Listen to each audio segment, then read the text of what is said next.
The brass key was cold in my palm. I'd been gripping it so hard the teeth had left red marks in my skin, and I didn't remember closing my hand around it at all. Through the kitchen window, I watched my son's silhouette pace the driveway, phone pressed to his ear, laughing at something. Not a warm laugh. The kind of laugh you give someone you think is beneath noticing you. "She won't even know," he said. "She barely checks anything anymore." I set my coffee down without a sound. He didn't know I was standing 3 feet away. He didn't know I'd already seen the statement. My name is Diane Marsh. I'm 58 years old, and for 22 years I've owned Marsh & Table, a catering and event business I built out of a rented church kitchen with $4,000 of savings and a folding table I still keep in my office as a reminder of where I started. Today, that business is worth $2.3 million.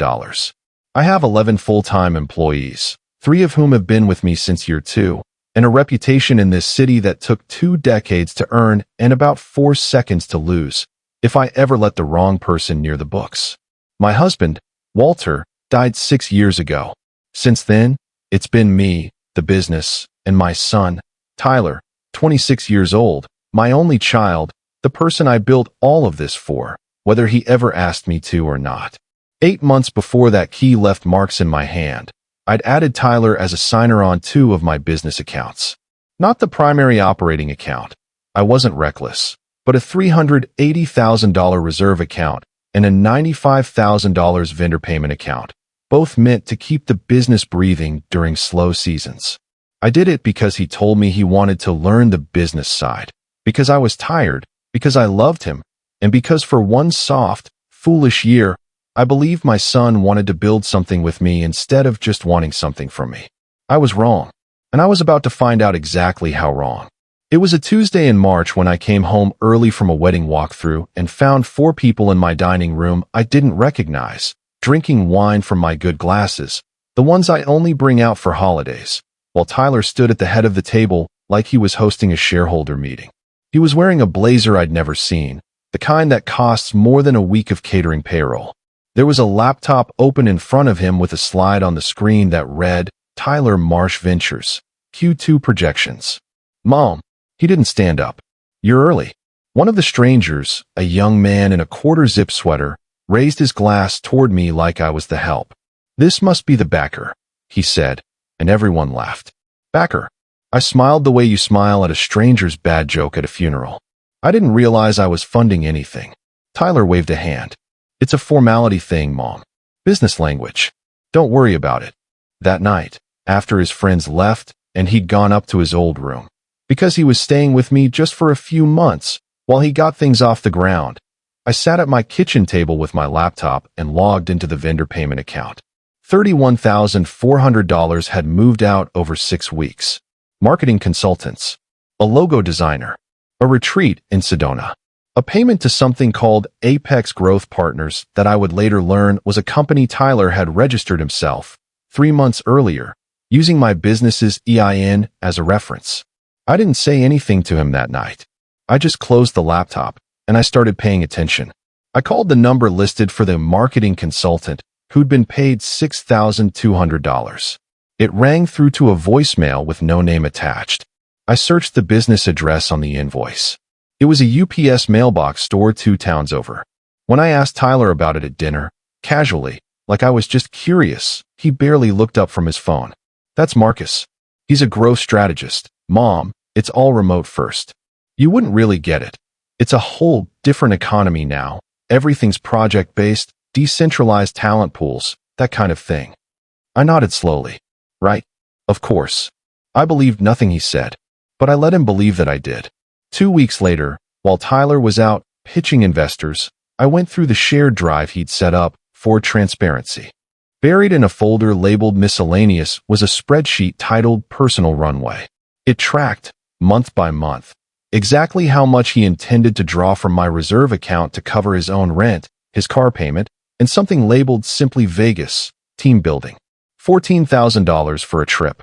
For a company with, as far as I could tell, 1 employee. This was the night with the key. The night I stood at my kitchen window and listened to my son tell someone on the phone that I wouldn't even know, that I barely checks anything anymore. I heard him laugh, warm and easy, at the idea of me as a slow, trusting, checked-out old woman standing between him and my money. I was not checked out. I had been checking every single day for 3 weeks. The next morning, I asked him, gently, over coffee, how the business was going. He lit up. He used words like runway and burn rate and market validation, and told me Apex Growth Partners was a strategic vendor relationship that would 10x in Q3. So Apex is a real, separate company, I said. Completely separate entity, Mom. Arm's length. That's just good business structure. Keeps liability contained. I already knew, from the Secretary of State's filing I'd pulled 2 nights earlier, that Apex Growth Partners LLC had exactly one registered officer. Tyler Andrew Marsh. Filed using my old business fax number as a contact because he still had it memorized from when he was a teenager answering my phones for extra cash. That Friday, I came home to find Tyler and his friend from the wine night, the quarter-zip one, whose name turned out to be Brandon, in the kitchen. I paused in the hallway when I heard my name. She actually thinks I'm building a real company, Tyler said, and I heard ice clink in a glass. She's going to be so proud right up until there's nothing left in that account. Brandon laughed. Bro, that's dark. It's not dark, it's smart. She's not going to live forever. I'm just accessing my inheritance early. I stood in my own hallway, in my own house, and I did not make a sound. I turned around, walked back out the front door I'd just come through, sat in my car in my own driveway, and I let myself feel it. All of it. For exactly 4 minutes. Then I dried my face, and I went inside and asked what he wanted for dinner. I made a decision in that car. If Tyler believed his mother was a soft, distracted woman who barely checked her own accounts, then that woman was exactly who he was going to get. Not because I was weak. Because weak people don't get watched carefully, and I needed him to stop watching me. I started small. I forgot the name of the bank teller I'd known for 9 years. I asked Tyler to help me log into my own email, because these passwords are just so confusing now. I let my reading glasses slide down my nose and squinted at bank statements like the numbers swam. I bought a cardigan I would never normally wear, soft blue, the kind that makes you look like someone's grandmother instead of someone's landlord, and I wore it constantly, along with a slower, softer voice I practiced in the bathroom mirror until it felt like a second skin. Inside, none of that was true. I was calling my accountant twice a week. I was in contact with a business attorney named Sarah Voss, whom I'd hired quietly, paying her from a personal account Tyler had no access to and didn't know existed. I still opened every statement. I read every line. But on the outside, I was becoming smaller, vaguer, easier to underestimate. And Tyler, who had never once, in 26 years, asked me a genuine question about how I built a $2.3 million company from a folding table, believed every second of it. He started talking about the business in front of me without lowering his voice at all. He started leaving his laptop open on the kitchen counter. He started calling me Mom, in that soft, patronizing tone people use for someone they've stopped taking seriously. That was exactly what I needed him to do. I set the bait on a Sunday. I left a printed bank statement on the kitchen counter, face up, showing $47,000 sitting untouched in a forgotten secondary reserve account I'd never mentioned to him. An account that, if he believed it, looked exactly like the kind of thing a distracted, aging woman might overlook. It wasn't forgotten. It was wired with a fraud alert I'd set up with Sarah's help, and every transaction on it would trigger an instant text to both me and my attorney. I also did something Tyler never knew about. I asked Marcus, my longtime kitchen manager, to install a small camera in the corner of the dining room bookshelf, angled at the table. The same table where Tyler had once stood over a slide deck built on my money. I told Marcus it was for insurance purposes, in case of theft. That wasn't a lie. It just wasn't the whole truth. Then I waited. 4 days later, my phone buzzed under the kitchen table while I sat across from Tyler eating dinner, both of us pretending everything was normal. I didn't look at it. I already knew what it said. $18,500 had just moved out of the forgotten account into Apex Growth Partners, LLC. I smiled at my son and asked him to pass the salt. I chose my 50th wedding anniversary of the business dinner as the stage, a party I'd been planning for months, 30 guests, including my accountant, my attorney Sarah Voss, 2 of my longest-serving employees, and at Tyler's insistence, Brandon and 3 more of his investor friends. Halfway through dinner, Tyler stood up with a glass of champagne. "I just want to say," he announced to the table, "that it's amazing watching my mom's little business grow into something real. Honestly, some of the ideas she's had lately are a little dated. But that's why I'm here. To modernize things. Right, Mom?" The table laughed politely. Brandon raised his glass. "To fresh blood." I set down my fork. "Before we toast," I said quietly, "I'd like to say a few things too." My voice didn't rise. It never does. That's not where my power lives.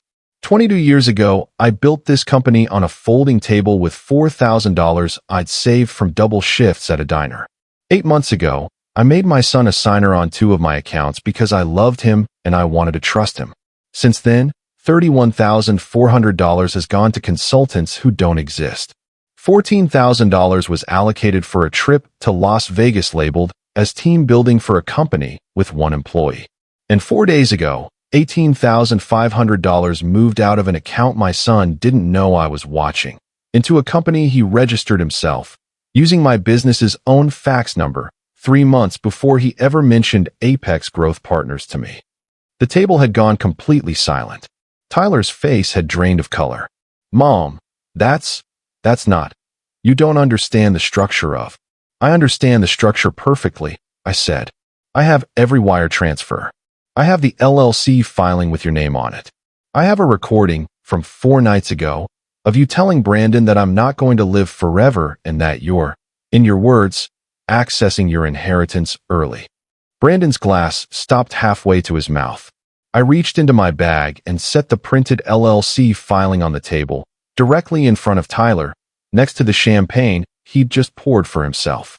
Then I picked up the fake bank statement, the bait, the one with the $47,000 that had lured him in, and I tore it once, cleanly, down the middle, and let both halves fall onto his empty plate. "That account never had real money in it," I said. "It was a test. You failed it in 4 days." At that exact moment, right on schedule, Sarah Voss stood up from her seat near the end of the table and calmly informed Tyler that she represented Marsh and Table in the matter of unauthorized fund transfers, that all his account access had been revoked as of that morning, and that a formal demand for repayment, along with a referral to the district attorney's office for financial exploitation, would be filed the following business day. Nobody shouted. I never raised my voice once. That was the whole point. In the 6 weeks that followed, the consequences arrived the way consequences do when you've built the case carefully instead of loudly. Apex Growth Partners LLC was dissolved within 10 days. Once the state's business fraud division began reviewing the filing irregularities Sarah had flagged. Tyler was charged with financial exploitation of a vulnerable business asset and unauthorized use of signatory access, a felony charge in our state given the dollar amount involved. He avoided prison through a plea deal that included full restitution of $63,900 and 5 years of probation. But the felony record followed him into every job application that asked the question everyone dreads checking yes to. Brandon, it turned out, had been quietly funneling a portion of the consulting fees back to himself through a shell account of his own. He was named in the civil suit Sarah filed on the business's behalf and settled for $9,000 rather than face discovery. The 3 other investor friends from that first dinner scattered the moment Tyler's name appeared in a local business fraud news brief. Not one of them returned his calls. And in the middle of all of it, I made sure my 11 employees never felt a single tremor. I called an all-staff meeting the week after the party, told them plainly what had happened, and personally guaranteed every paycheck, every vendor payment, every scheduled event through the rest of the year out of my own reserves. The real ones, not the bait account. Marcus, my kitchen manager of 19 years, cried in the walk-in freezer, and I stood there with him for a while, because some things matter more than composure. I gave 2 of my longest tenured staff a raise that year. Not because I had to, because they'd earned it, and because I'd learned the hard way exactly what it looks like when someone hasn't. It was late November, 6 weeks after his sentencing, when Tyler showed up at my door in the rain without a coat, his car repossessed, staying on a friend's couch that had apparently just told him to leave. He stood on the porch, soaked, and said, "Mom, please." I have nowhere else to go.